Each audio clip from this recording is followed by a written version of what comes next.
Here we go with the Tri-State Out Knicks post-game show. Another electric night for Immanuel Quickley. His second triple-double in the last 4 games.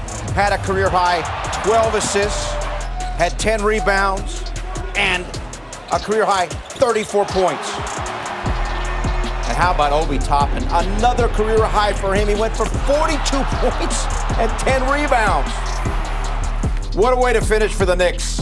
105-94 over Toronto. Great to have you with us from our Delta MSG studios. Bill Pito, Alan Hahn, and Wally Zerbiak. So the Knicks finished the year at 37-45. They finished 12-7 in their last 19 games. And Wally, it's too bad the season's ending. I know. Well, I'm telling you, I missed the playoffs. It was so much fun last year. But this taste that's left in your mouth, at least, with this final game and the way this team has played down the stretch, and specifically the way Obi Toppin and Immanuel Quickley have played, really gives you a lot of hope and optimism for this offseason. They did exactly what professionals are supposed to do.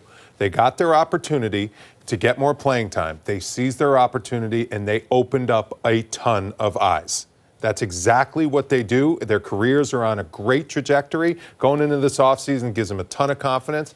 And the Knicks have some decisions to make whether or not they can trust them to be starters in this league, because they showed when they get the opportunity, they can definitely do it. I had a friend of mine just text me before we went on the air, the huge Knicks fan. He said, aberration or harbinger, basically, of what we just saw down the stretch here with these two guys, with Immanuel Quickley and with Obi Toppin. Is it late in the season? You know, like, do you really trust it? Or is this something now that gives you a lot to think about in the offseason when it comes to what you do with this team? So I think it leaves a lot of things. You wish you could see more, like you just said. But that's what it is. Is it an aberration? Well, what's the answer? What is it?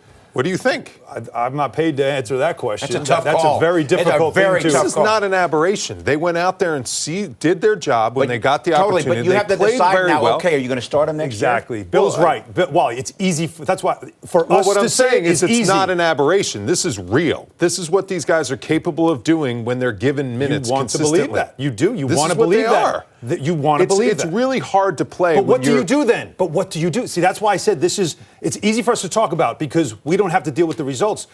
To say we've got ourselves 2 starters means you've got 2 starters that now you need to move on from or figure out what to do with, and that's not an easy decision, and that's not an easy thing to do. Yep. So that's why that makes that question is something that you have to talk about from the beginning when you start to now, as you're in the offseason, make decisions about what to do with this team. But it's definitely, and again, to the credit to these 2 guys, like you said, is that they've created that debate. Absolutely. They've created that debate with their work and what and how they performed down the stretch. You know, when you look at Obi Toppin, to me, it's the 3-ball shooting. We know he's got the athleticism, but it's like he gets the minutes, not looking over his shoulder in any way about having to come out. Gets into this rhythm. He's a much better shooter than I think anybody thought. It's so much easier to get into yourself into rhythm when you get a volume of threes. It's a tough shot. It's a long way away. When you're only getting 1 or 2 a game, it's really hard to be a consistent 3-point shooter. And I just love the way he attacked. A floater. I mean, he showed his whole game. He was playing with a confidence that we haven't seen all season. And it's because he knows he's not going to get yanked if he makes a mistake. Yeah, he said that. I mean, this is a guy who only played 15 minutes a game, played very efficiently. He was playing behind, Julius Randle, who's your leading scorer and your guy from last year who was an all-star. That's a tough position to be in.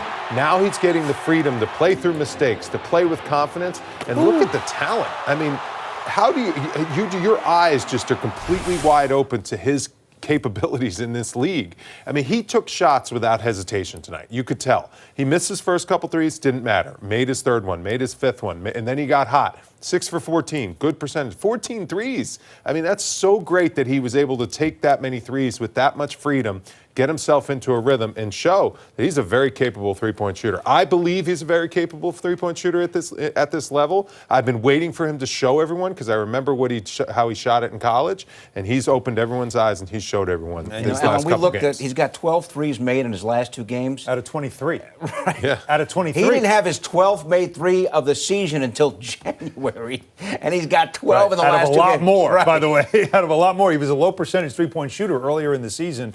Credit Immanuel Quickley also, as these 2 guys have really become quite the duo. Drafted together. Definitely. They are close friends on and off the court. They put in the work together.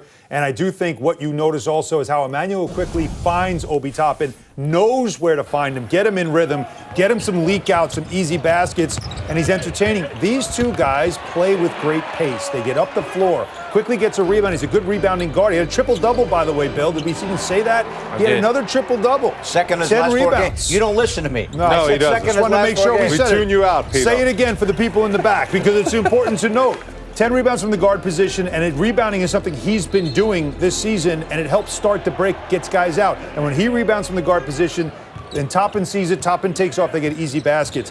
Him and his shooting is another part of it, too. The finishing, so important since the All-Star break. His numbers astronomically better than they were pre-All-Star break. And that's a testament, Wally, I would say, to the work that he also puts in. These two guys are constantly in the gym. It's all they want to do. It's so much fun to see how they make each other better. I mean, when you have chemistry like this with a teammate, it just can take your game to a completely different level.